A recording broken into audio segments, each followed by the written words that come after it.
இமாலய சாதனை புரிந்திருக்கிறார் அப்படிங்கிறது எல்லாருக்கும் தெரியும்.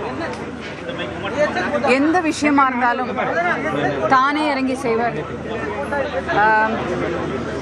என்னுடைய முதல் படம் நான் இந்த திரைத்துறைக்கு வந்ததுக்கு முக்கியமான காரணம் பாரதிராஜா அவர்கள். முதன்முறை அந்த வாய்ப்பு வேண்டாம்னு சொன்னேன். அடுத்த வாட்டி வந்த பொழுது கட்டாயம்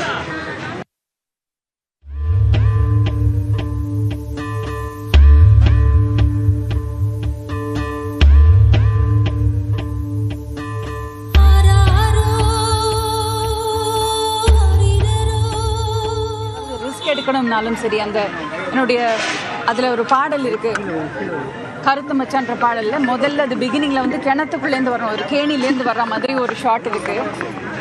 கிணத்துக்குள்ளேருந்து வரணுமா அப்படின்னு ரொம்ப பயந்தேன் நான். அதெல்லாம் ஒன்றும் இல்லை, நீ முதல்ல நீ இறங்காத முதல்ல நான் பண்ணி காமிக்கிறேன்னு சொல்லி என்னை தடுத்து தானே அந்த கேணில் உன்னோட நான் வெயிட் ஜாஸ்தி, எல்லாம் முதல்ல ரிஸ்க்கு நான் எடுத்துகிட்டு தான் ஆர்டிஸ்ட்டை எப்போவுமே எடுக்க விடுவேன் அப்படின்னு சொல்லிட்டு அவர் இறங்கி முதல்ல 2 முறை பரிசோதனை செய்து விட்டு அப்புறமா தான் ஆர்டிஸ்ட்டை பண்ண வச்சார். அந்த மாதிரி எதுவாக இருந்தாலும் துணிந்து செய்வார்.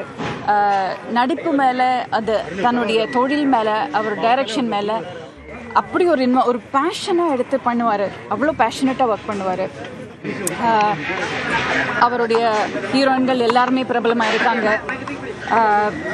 எல்லாருக்கும் அருமையான கேரக்டராக இருக்கும். ஒரு சின்ன வேஷம் அந்த படத்தில் அவரோட படத்தில் இருக்காங்கன்னாலும் அவங்களுக்கு ஒரு பெரிய முக்கியத்துவம் வாய்ந்த கேரக்டராக தான் இருக்கும்.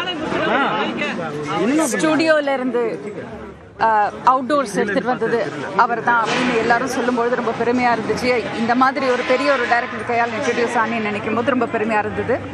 ஸோ புதுநெல் புதுநாத்துக்கு அப்புறமா நான் வந்து அப்பனும் மாத்தாளும்னு அவருடைய இன்னொரு சீரியல் டைரக்ட் பண்ணார். அப்பவும் நான் முதல் படத்தில் பார்த்த மாதிரியே அதே உத்வேகத்தோடு, புத்துணர்ச்சியோடு, உற்சாகத்தோடு எல்லாருக்கும் நடிப்பு சொல்லி கொடுத்து அப்படியே பம்பரமாக ஓடுவார். இந்த ஷாட்டுக்கு அங்கே ஓடணும், கேமராவும் சரி கேமரா எடுத்துகிட்டு ஓட சொல்லுவார், கூடவே ஓடுவார். அந்த மாதிரி ஒரு உழைப்பாளியை பார்க்கறது ரொம்ப ரொம்ப கஷ்டம்.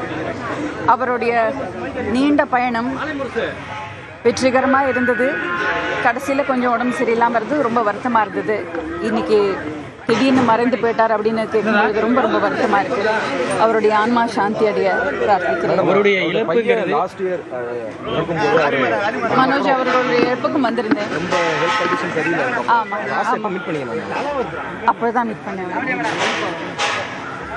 கஷ்டமாக இருக்கும் சில ரொம்ப தெரிஞ்சவங்களை பார்க்குறதுக்கு. ஸோ ரொம்ப வருத்தமாக இருந்துச்சு. அண்ட் எஸ், புதுநெல் புதுநாத்துக்கு அதுக்கப்புறமா என்னுடைய ஆடியோ லான்ச், என்னுடைய அழகன் என்னுடைய ஆடியோ லான்ச்சுக்கு ரொம்ப சந்தோஷமாக வந்தார்.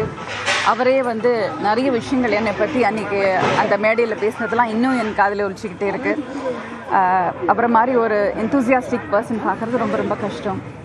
அண்ட் ஜனனிக்கு அவரோட மனைவிக்கும் ஜனனிக்கும் என்னுடைய ஆழ்ந்த இரங்கல்களை தெரிவிச்சுக்கிறேன்.